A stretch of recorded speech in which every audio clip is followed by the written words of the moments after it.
విశాఖ ఉక్కు కర్మాగారం అంశంపై జగన్ అసత్యాలు ప్రచారం చేస్తున్నారని కేంద్ర మంత్రి శ్రీనివాస్ వర్మ మండిపడ్డారు. స్టీల్ ప్లాంట్ను ఆర్థికంగా బలోపేతం చేసేలా చర్యలు తీసుకుంటున్నట్లు వెల్లడించారు.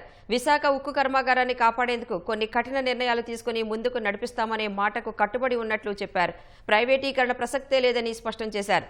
విశాఖ ఉక్కుకు సొంత గనులు లేవనేది అవాస్తవమని, ఒడిశాలో సొంత గనులు ఉన్నాయని, వీటిని త్వరలోనే వినియోగంలోకి తీసుకొస్తామన్నారు.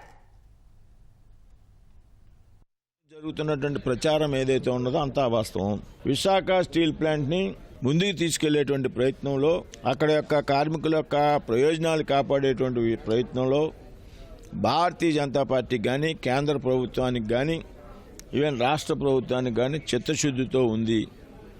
ఏమాత్రం కూడా శంకించాల్సినటువంటి అవసరం లేదనేటువంటి విషయాన్ని చాలా క్లియర్గా చెప్తున్నాం.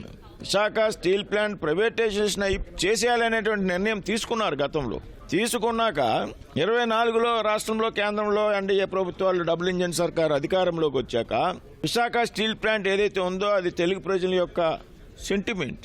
ఈ సెంటిమెంట్ని మనం గౌరవించాలనేటువంటి ఒక ఆలోచనని ప్రధానమంత్రి గారి ముందు పెట్టినప్పుడు ప్రధానమంత్రి గారు గౌరవించి ప్రైవేటైజేషన్ ఆలోచన చెయ్యాలనే నిర్ణయాన్ని పక్కన పెట్టి 11,500 కోట్లు ప్యాకేజీని ఇస్తే ఇంకా కూడా పెద్ద ఎత్తున దుష్ప్రచారం.